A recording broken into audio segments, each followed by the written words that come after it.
Ingatkah kamu bahwa bunyi memerlukan penghantar untuk bisa terdengar? Media penghantar untuk perombakan bunyi adalah udara, secair, dan benda padat.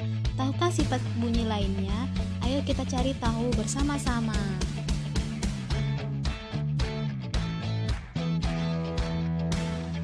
Assalamualaikum warahmatullahi wabarakatuh. Bagaimana kabar anak-anak pagi ini? Semoga baik-baik semuanya dan tetap semangat ya. Pada kesempatan kali ini kita akan belajar mengenai tema 1, indahnya kebersamaan, subtema 3, bersyukur atas keberagaman. Simak videonya dengan baik-baik ya. Adapun submateri pembelajaran hari ini adalah mengenai pemantulan dan penyerapan bunyi. Pernahkah anak-anak berteriak di lapangan? Apa yang terjadi? Bandingkan jika kalian bekerja di kamar mandi. Apakah ada perbedaan? Mari kita cari tahu bersama-sama. Ayo kita cari ya. Kita bisa menemui gendang di banyak wilayah di Indonesia. Pernahkah kamu memperhatikan bagaimana bunyi pada gendang? Gendang dapat berbunyi jika kulit gendang dipukul. Saat dipukul, kulit gendang bergetar. Getaran inilah menghasilkan bunyi.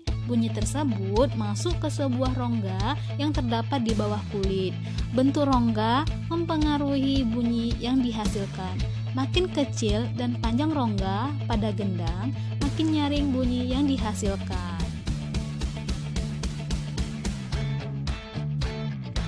Pemantulan dan penyerapan bunyi, yaitu pemantulan bunyi. Bunyi dapat dipantulkan apabila bunyi mengenai benda yang cukup keras seperti dinding, kayu, kaca, atau besi, maka bunyi akan dipantulkan.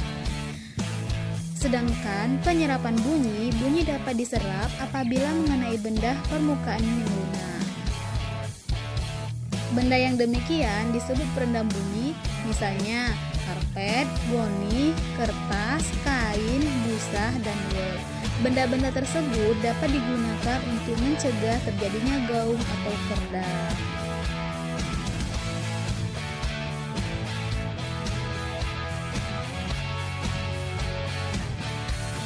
Dinding dan langit-langit gedung bioskop, gedung pertemuan, dan studio rekaman dilapisi dengan bahan-bahan tersebut supaya tidak terjadi gaung atau kerdam. Nah, anak-anak, itulah namanya pemantulan dan penyerapan bunyi.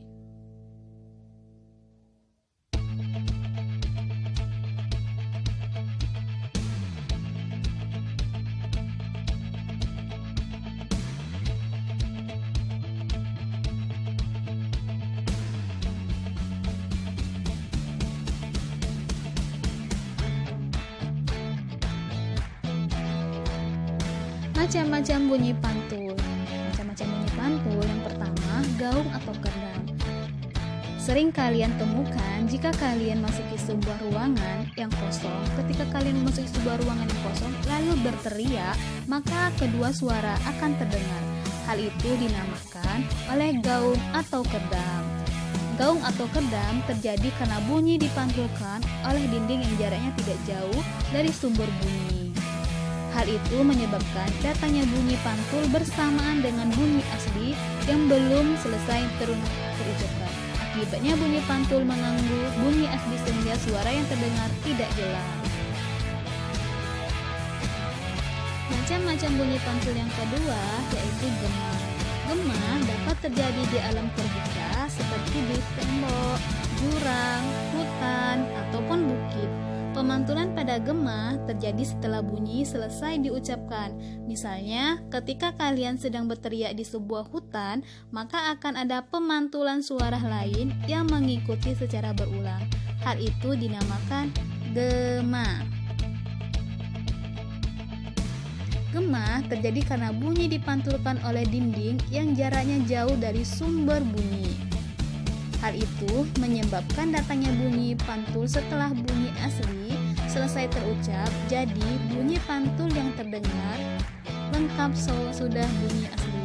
Gema sering terjadi di gua-gua, lembah-lembah, dan bukit yang jaraknya jauh serta permukaannya keras dan rapat.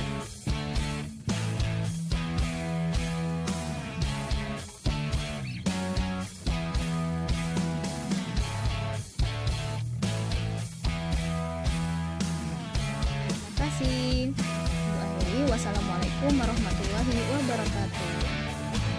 Maaf ya kalau ada